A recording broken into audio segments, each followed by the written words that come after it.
completely different. People looking at the vessel for the first time via your film might say, gee, that's a bit of a wreck. But it isn't. It's basically very sound. But in 1991, when it was dragged in from the Goodwin Sands, then it certainly was a wreck. Yeah, there wasn't a single piece of hardware worked on the ship. You couldn't turn a light bulb on. You couldn't turn a tap on. You couldn't keep yourself warm. It was dripping with water. It was horrible, wasn't it? Well, yeah, it had been seriously flooded, and before that, it had been suffering from condensation for years due to our inability to heat it. But it just is a comment on how well the ship was built. Yes. But it's just survived the whole lot. It's the strongest ship I've ever seen. Okay, well, we'll take a look at some more of the ship in a second, but I've got to ask Dave. This is right up your street, isn't it, Dave? I bet you want to take that home as well, don't you? Yes, we're looking at the Z-Zenders jingles. Dave is a complete anorak where it comes to jingles. And that's probably why on the website there's Dave's Jingle Junkies. So there we have it. We've come down the floor from the bridge into the record library, and I do mean record library it is, isn't it? Splendid, isn't it? Where's the CDs gone? Well, we have a few. Hang on, let me... What I wanted to say, you can't get away from the sound of the station. It's sort of on monitors everywhere, directions. all the cabins. This was the captain's cabin. It was separated into two originally, a sleeping area and a day area. We've taken the wall down, and as you can see, it's self-evidently full of singles and albums. And they're genuinely vinyl things. Those black things that go round and round. Very confusing for our Dave because he tries to force them into CD players and they break. But there's something nice about vinyl, isn't it? I don't know what it is, but it just feels good. The albums and the covers, they have a nice feel to them. You know, they're big and old-fashioned. Mind you, you say that about CDs. I recently made a fool of myself by trying to turn a CD over. I didn't know that it didn't play both sides. Very good, very good. Now this lot here, how much of this came back from the Dutch authorities, and how much has been added to recently as a clue? It's about a 50-50 split, really. I mean, every record was taken off the ship by the Dutch in 1989, and then later they gave it all back. Right. But equally, our supporters donated about the same quantity of records all over again, and we've had to blend the collection together. Okay. It does mean we have duplications, but that's okay, because vinyl sometimes gets scratched. But there's an awful lot more than you see hidden away all over the vessel. This is what we regularly use. People say how many records you've got, and I really don't know, but I take an educated guess at between 8 and 10,000. Well, now the other nice thing, if you're a radio type person, is not only have you got this 8 to 10,000 lying here, but very quickly, because one of the studios is free at the moment, isn't it? Yeah. We'll go from the record library here, dive out of this door. Ah, it was empty. Is it actually nice to be on air? Look. Oh, there's a Mr. Reese in here, but he won't mind if we come in for a moment and annoy him like everybody else. Put that on the door. Yeah. What do you mean, no entry? Well, I was going to put it there to help you. Were you? Just say hello to them. Hello them. He's like that. What are you doing in here? Tell us what the studio is quickly. Right, this was the Dutch studio, but we use it for production now. Yes. Making advertisements for our fine clients. Yes. And also we use it for sort of hanging about and hoping people don't burst in with cameras. Oh, is that the deal? Yeah. Oh, well, thank you so much. It looks a bit old by today's standards. Is it still function okay? It does still function okay. Everything functions okay. Yeah. In a fashion. It's got one of these things. It's got a thing with tape. A thing with tape. Yes, it's a real thing with tape. Yes. Yeah, no, we do a lot of editing on that for the advertisements before we transfer them to cart. Okay. You either use that or mini disc. Or mini disc. Yeah. Ah, the new technology. Mini disc. There you go. So we've better get out of your face, haven't we? Well, if you want to make some adverts, don't you? Yeah, I might want to, yeah. Okay, just very quickly, through that window over there, which is to my right, is the actual on-air studio at the moment. Who's in there? Richard Bismarck. Richard Bismarck, nonetheless. I can't really kind of see Richard through the haze, but another studio... He doesn't mind being annoyed. I'm sure you can go in and annoy him. But it's got funny knobs on it. That's what's confused me. It's the 1960. 1960? Gates valve mixer. And it still works? Beautiful sound out of it, as you do with valves. It's all very well having new technology. Yes. It doesn't sound as warm as the old ones. He said being anorak. Yes, as you are. But it's true. Yeah.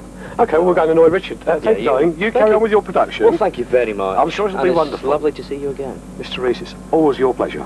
Yeah. Right, well, we're now in the bowels. Well, not quite in the bowels yet, but we're getting there slowly but surely. In the engine room, which is really neat. Bad man, Eric. Mr. Boyd, come down the set. Backwards. Backwards. I've just been told off. There we are. Oh, well, ho-hum. Oh, it doesn't half look smart down here. It's neat. Tell us what we've got here. Well, this is the engine room. We're sort of in the intermediate level. There's a gantry above us. Yeah. The engine plate's one level below us. And we're actually standing on the walkway around the main engine. But if we look over to the right, I mean, this looks like working equipment. That is working equipment. Oh, right. We have here a 120 kilowatt DC Deutz generator, which is part of the ship's original power system, nothing to do with broadcasting. And just by the generator is the ship's original switchboard, which is fully functioning. The great thing is we're standing on the engine, and we're about 10 feet above the ground. Oh, right. And the engine is a 10-cylinder Werkspoor marine diesel. It's a beautiful thing. Does it actually work? Works beautifully. It runs very slowly and very quietly. It's turbocharged twice. There's an enormous turbocharger at each end, and the turbochargers on these things are about as big as a decent-sized car engine is. I love it. It's just beautiful, old-fashioned technology, and the reason these ships last looks is so because, beautiful. well, they're all under stress to work forever, because you appreciate when you put an engine in a ship like this, you can't ever take it out. Is that true? Yeah, so if the engine fails, your ship's dead, which is why we take so much care of this one. Is it true that some of the main engine of the ship is actually started by compressed air or something? All the machinery down here is compressed air started. There are two compressors down on the lower level. One is under repair and one is serviceable. And they put air into two big cylinders which are behind me, and they compress the air to about 450 pounds per square inch. Wow. And then at the given moment, the engine is arranged in such a way that we shove this compressed air into a cylinder. That spins the engine over, and she starts right up. Oh, That's cool. the way most marine So engines are started. So that's the sort of, if you like, electricity powerhouse. Well, that's only a bit of it. We have one generator here. There's a sister one on the other side of the engine.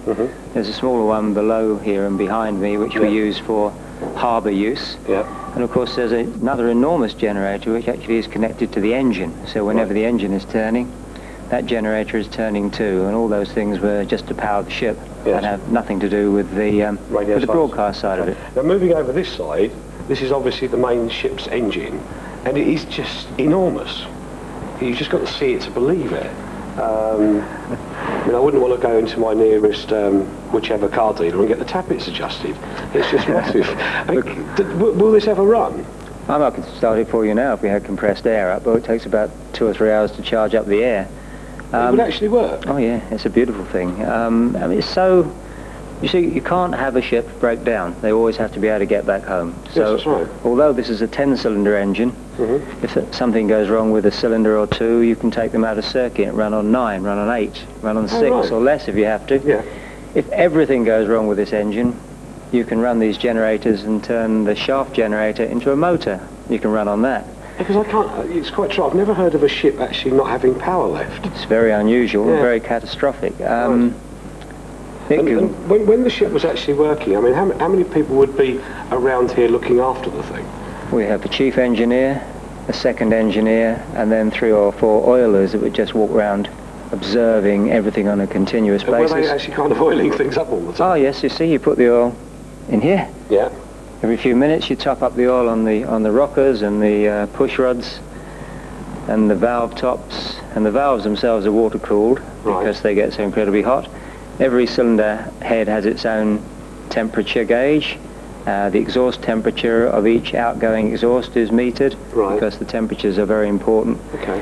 And in this way you get an enormously robust and reliable engine. I mean, this one is 37 years old now. 37? And it still works a treat.